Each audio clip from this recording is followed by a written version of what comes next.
जरा सोचिए, एक ऐसा देश जहां सैकड़ों भाषाएं हैं, हजारों अलग अलग संस्कृतियां और मान्यताएं हैं।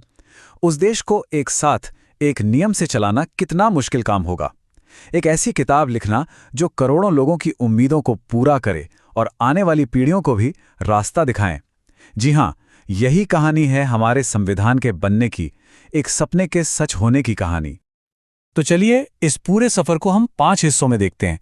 सबसे पहले एक संविधान का जन्म कैसे हुआ, फिर राष्ट्र की ये रूल बुक बनी कैसे, इसके बाद हम संविधान की आत्मा को समझेंगे, फिर देखेंगे कि एक नागरिक होने के नाते हमारा देश से क्या रिश्ता है, और आखिर में बात करेंगे भारत की शक्ति के उन 3 स्तंभों की जो देश को संभाले हुए हैं। तो शुरू करें। देखिए, हर बड़ी चीज की शुरुआत ना एक छोटे से आइडिया से होती है। भारत का संविधान भी कोई रातों रात नहीं बना।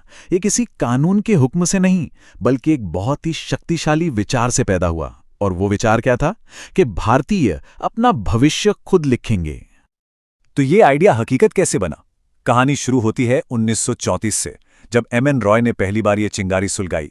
बस फिर क्या था, अगले ही साल इंडियन नेशनल कांग्रेस ने इसे एक बड़ी मांग बना दिया। ब्रिटिश सरकार ने 1940 में मान तो लिया, पर बस कहने के लिए। असली रास्ता खुला 1946 के कैबिनेट मिशन प्लान से।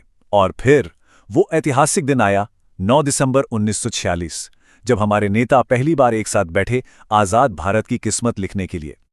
तो सभा तो बन गई, पर अब शुरू हुआ असली काम। एक ऐसा महायज्ञ जिसमें एक नए भारत की नींव रखी जानी थी।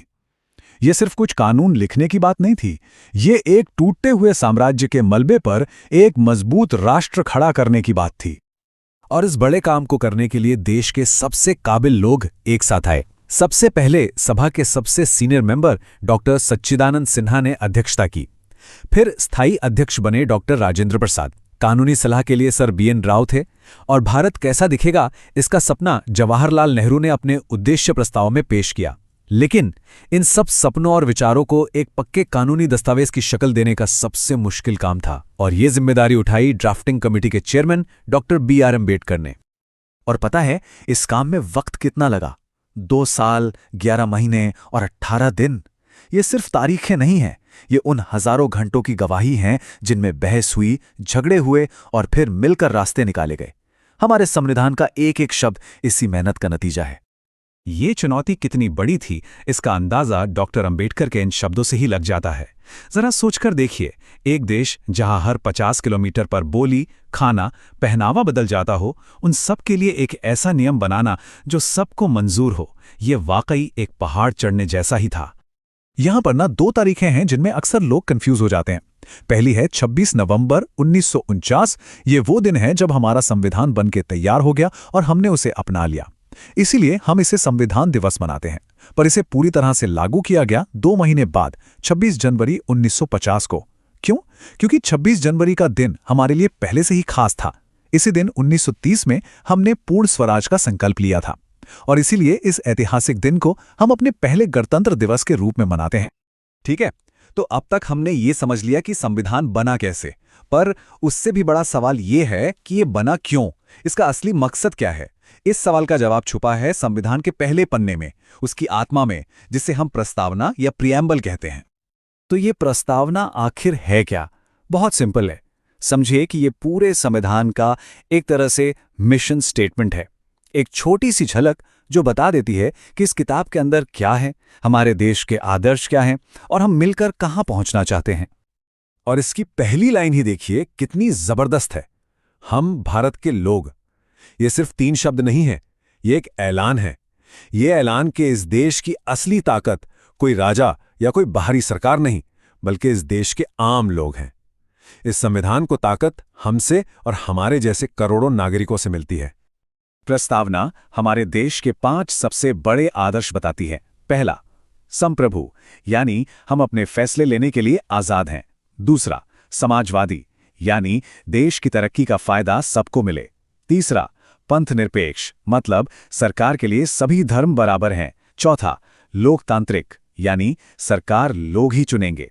और 5वां, गणराज्य, मतलब देश का सबसे बड़ा पद किसी खानदान का नहीं बल्कि चुने हुए प्रतिनिधि का होगा। अच्छा, तो संविधान सिर्फ देश कैसे चलेगा ये नहीं बताता, ये सरकार और हम नागरिकों के बीच एक रिश्ता, एक डील भी तय करता है। ये एक दो तरफा वादा है। चलिए समझते हैं कैसे। इसे एक सिक्के के दो पहलुओं की तरह समझिए। एक तरफ है मौलिक अधिकार। ये वो गारंटीज हैं जो देश हर नागरिक को देता है, जैसे बराबरी का हक, बोलने की आज़ादी। और अगर ये अधिकार कोई छीनता है तो हम सीधे कोर्ट जा सकते हैं। वहीं दूसरी तरफ है मौलिक कर्तव्य। ये हमारी जिम्मेदारियां हैं देश के प्रति, जैसे देश की एकता बनाए रखना, सरकारी संपत्ति को नुकसान न पहुंचाना। ये कानूनी तौर पर जरूरी नहीं, पर एक अच्छे नागरिक होने के नाते हमारा फर्ज है। लेकिन सवाल ये है कि ये सारे बड़े बड़े सिद्धांत, ये अधिकार असल जिंदगी में काम कैसे करते हैं? कहीं ऐसा तो नहीं कि ये सिर्फ किताब में ही रह जाएं? नहीं, ऐसा ना हो इसके लिए संविधान ने सरकार की ताकत को 3 हिस्सों में बांट दिया है। यही है हमारे लोकतंत्र के 3 सबसे मजबूत स्तंभ। पहला स्तंभ है विधायिका, यानी हमारी संसद, जिसका काम है कानून बनाना। दूसरा है कार्यपालिका, यानी सरकार, जो उन कानूनों को लागू करती है। और तीसरा स्तंभ है न्यायपालिका, यानी हमारी अदालतें, जो ये देखती हैं कि कानून संविधान के दायरे में है या नहीं। और मजे की बात यह है कि ये तीनों एक दूसरे पर नजर भी रखते हैं, ताकि कोई भी अपनी ताकत का गलत इस्तेमाल ना कर सके। यही बैलेंस हमारे लोकतंत्र की खूबसूरती है। तो ये थी कहानी हमारे संविधान की, एक ऐसी किताब जो सिर्फ कानून नहीं बल्कि हमारे देश की आत्मा है। ये हमारे आज को रास्ता दिखाती है और हमारे कल के सपनों को संजोती है। लेकिन ये कोई पत्थर की लकीर नहीं, ये एक जीती जागती किताब है जो वक्त के साथ खुद को बदलती है। अब सवाल ये है कि इसका अगला पन्ना हम सब मिलकर कैसे लिखेंगे।